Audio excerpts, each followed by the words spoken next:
today on There Is a Kanan-Sized Hole in Season 3. No wonder Kanan volunteered for that supply run.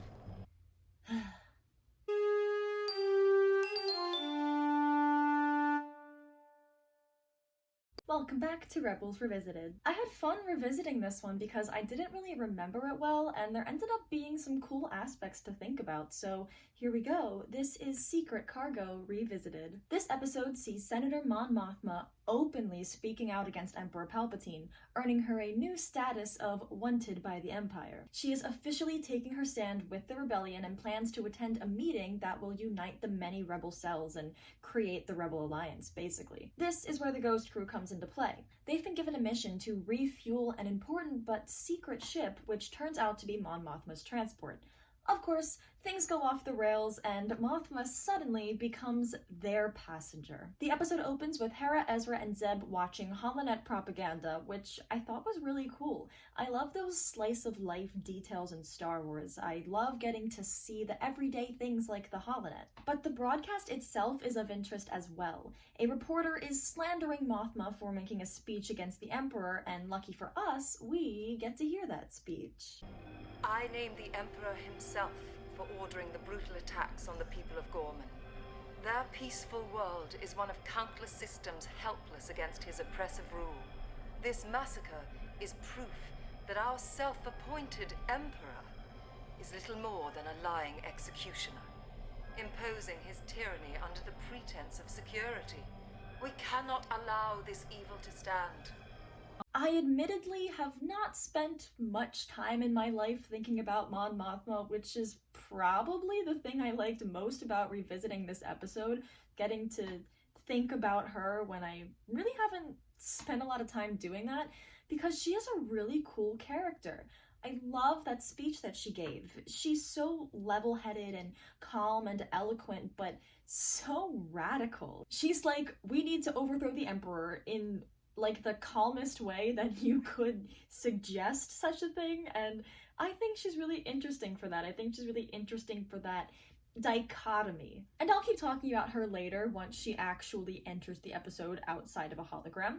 First, we meet Gold Squadron and Mothma's entourage. Watching this is kind of wild because it shows how much the rebellion has grown, like, without the Ghost Crew or around the Ghost Crew. I mean, look at these guys. They're so official. Gold Squadron really has it together. They don't exactly come across as ragtag. Meanwhile, Ezra's hearing about an ion cannon for the first time here. I just love how it shows that the rebellion is so much bigger now than any one cell.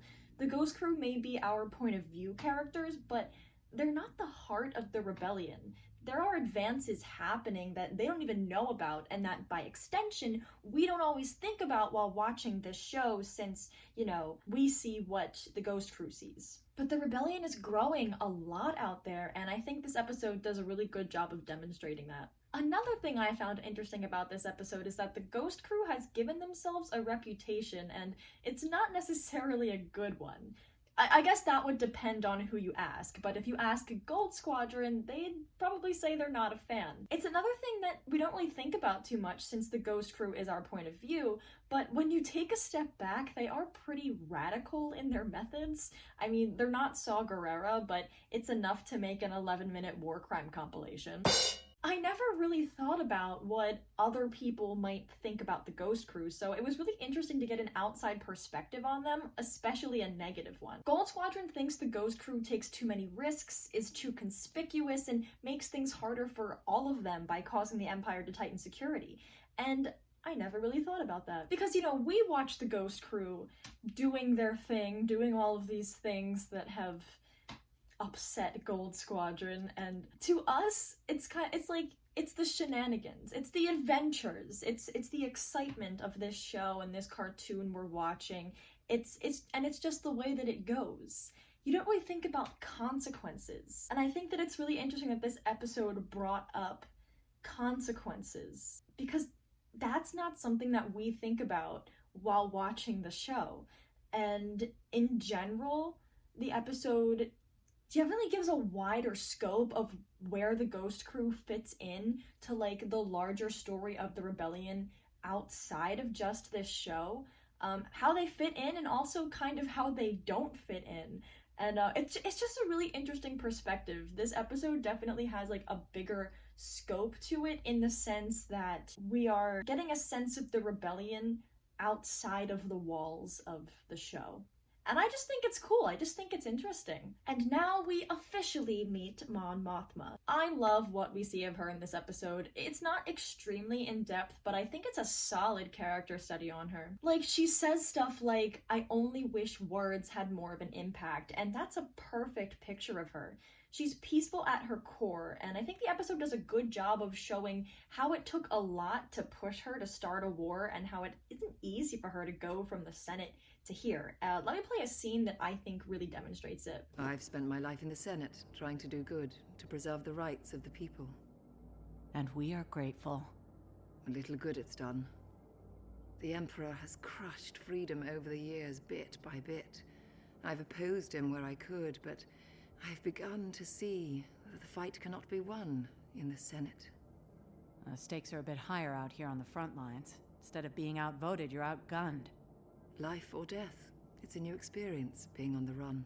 But if that's what it takes... That's some brutal honesty right there. That's a whole admission that this conflict can't be solved peacefully, which has a ton of weight coming from someone like Mon Mothma. There are few things that drive home the severity of this problem more than the intensely pacifistic Mon Mothma abandoning that peaceful ideal of pacifism.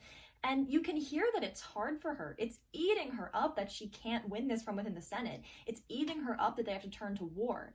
That's completely against her nature. But things are so bad in the galaxy, and she cares so much about the galaxy, that she's decided that the ends justify the means. And it's a huge adjustment for her. It's not just setting aside her ideals, but it's changing her lifestyle. She's putting herself in danger.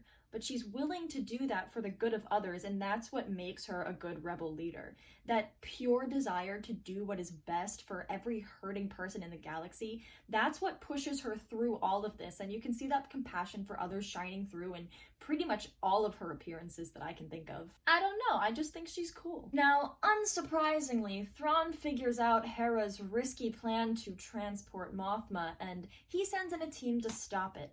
This forces Hera into making a risky decision. She flies into a nebula and gets dangerously close to a forming star in order to shake the tides on her tail. That really showed me how brave Hera is, how far she's willing to go, and how much she trusts her skills. It's not like she had a lot of options, but that was almost risky enough to be reckless, and the stakes were high.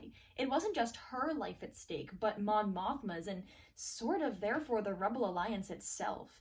But Hera trusts in her abilities enough to be able to decide that not taking that risk was actually more dangerous than taking it.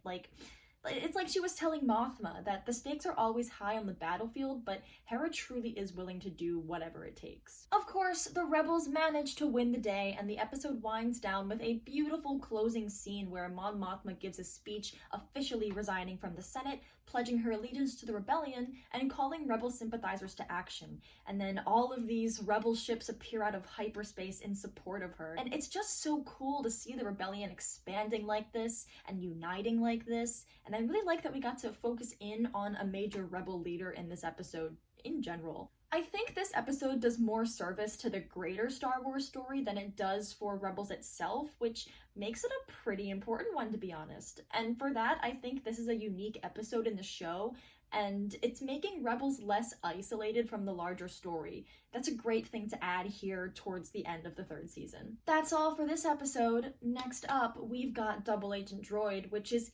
indisputably the best episode in the series, so I hope you're excited. Until then, thanks for watching, and may the Force be with you always.